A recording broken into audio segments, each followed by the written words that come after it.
Assalamualaikum warahmatullahi wabarakatuh. Salam salim, salam istiqomah, semangat terus untuk yang sedang belajar memperbaiki diri lebih baik lagi. Saya di sini akan berbagi tentang istilahnya pengalaman zikir. Semoga saja apa yang akan saya bahas kali ini dapat bermanfaat buat Anda semua yang sedang belajar memperbaiki diri lebih baik lagi. Di tempat kami di sini pemirsa, di kandang primen ini, untuk penggolongan zikir itu harus diproses dari tahap awal dulu, karena di sini tahapannya itu ada 3. Harus diproses dari tahapan yang pertama dulu, dari zikir lisan, terus meningkat kepada zikir hati dan zikir sirri. Untuk proses yang pertama, zikir lisan, yaitu memuji zikir dengan lisan kita. Nah, di situ kita itu dituntut untuk fokus. Telinga kita itu di situ mendengarkan apa yang dizikiri tadi. Nah, dan pikir kita jangan kemana-mana. Seperti contohnya kita berzikir Allah, telinga kita mendengarkan apa yang tadi diucapkan tadi. Jangan mendengarkan sesuatu yang lain, jangan mendengarkan suara-suara yang lain, apalagi bisikan-bisikan yang aneh. Dan pikir kita fokus kemana? Ke dalam diri kita. Kita harus fokus ke dalam diri kita. Kalau tidak bisa fokus ke dalam diri, ya belajar lagi, ulang lagi, dan terus belajar ulang. Jangan pernah menyerah, jangan pernah lelah.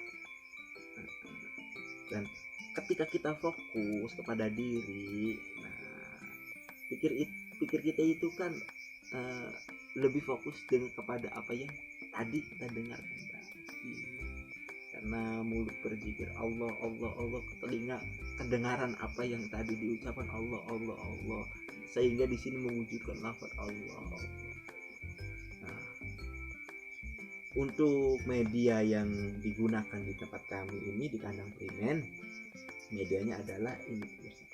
Kami di sini menggunakan media tasbih yang seperti ini, bukan istilahnya tasbih digital, bukan tasbih yang lain, tapi lebih menggunakan seperti ini. Karena kenapa menggunakan tasbih yang seperti ini?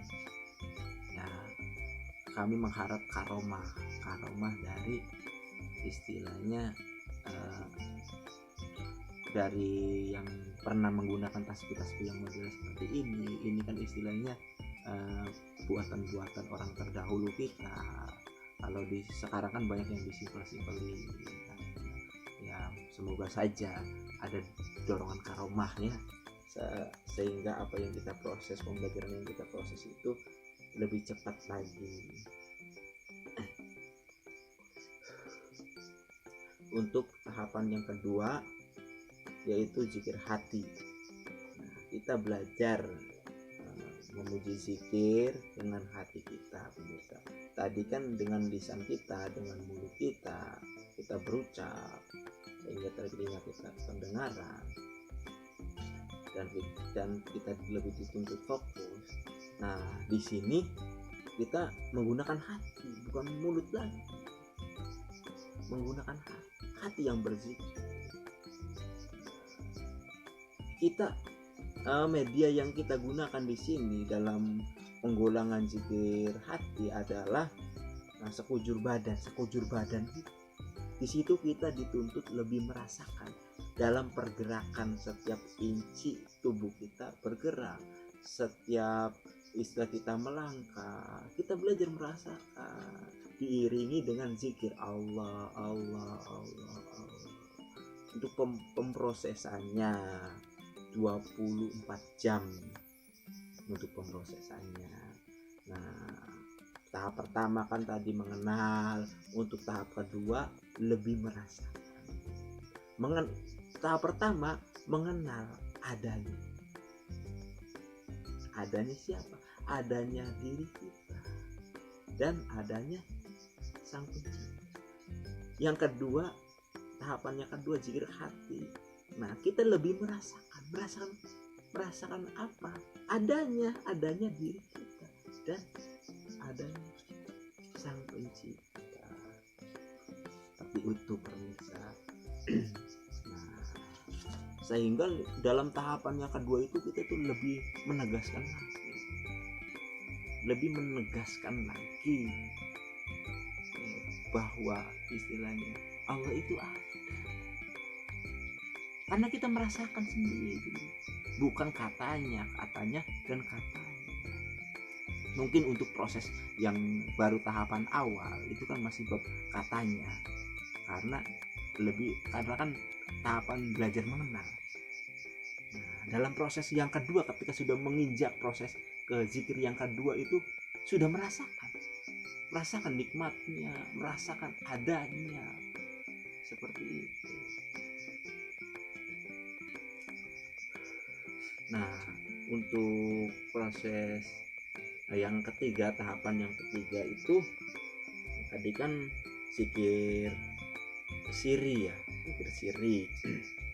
Untuk zikir siri, nah kita berzikir memuji zikir bukan dengan lisan lagi, bukan dengan hati lagi, tapi kita memuji zikir dituntut sekujur badan kita berzikir. Nah, lebih rasanya yang berzikir.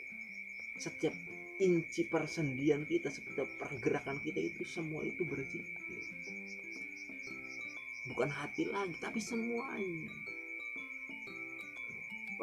Proses yang kedua kan hati yang berzikir sehingga merasakan. Tapi untuk lebih ke zikir siri, nah rasa yang berzikir dan menjalankan semua, rasa pasrah, rasa kecintaan dan rasa semua. Nah, untuk media yang digolang dalam zikir siri adalah alam semesta. Kita belajar kolaborasi dengan alam, kita belajar pendekatan dengan alam. Nah, kita belajar kenal dengan alam. Nah, pada akhirnya di situ kita akan tahu, di situ kita akan sadar bahwa tidak ada sesuatu apapun, semua itu tidak ada, semua, saya tidak ada, nah, yang lain tidak ada, alam tidak ada, yang ada hanya Sang Pencipta, yang ada hanya Allah. Nah, mungkin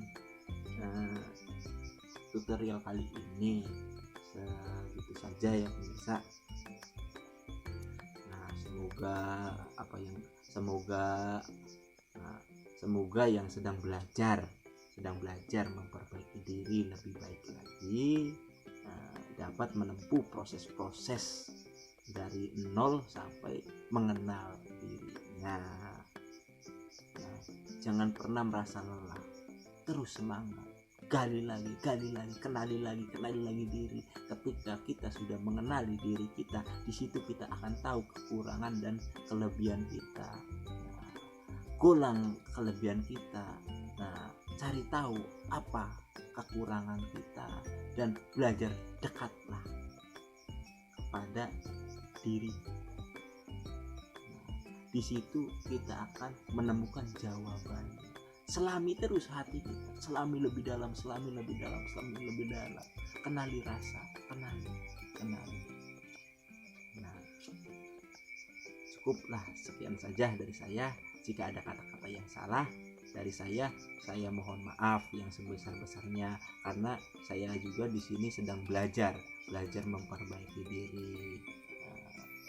Kalau ada ucapan yang memotivasi Anda semua, pemirsa semua, dan menjadikan ucapan itu sebagai jalannya hidayah, semata-mata itu hak mutlak dari Sang Pencipta. Wassalamualaikum warahmatullahi wabarakatuh. Semangat.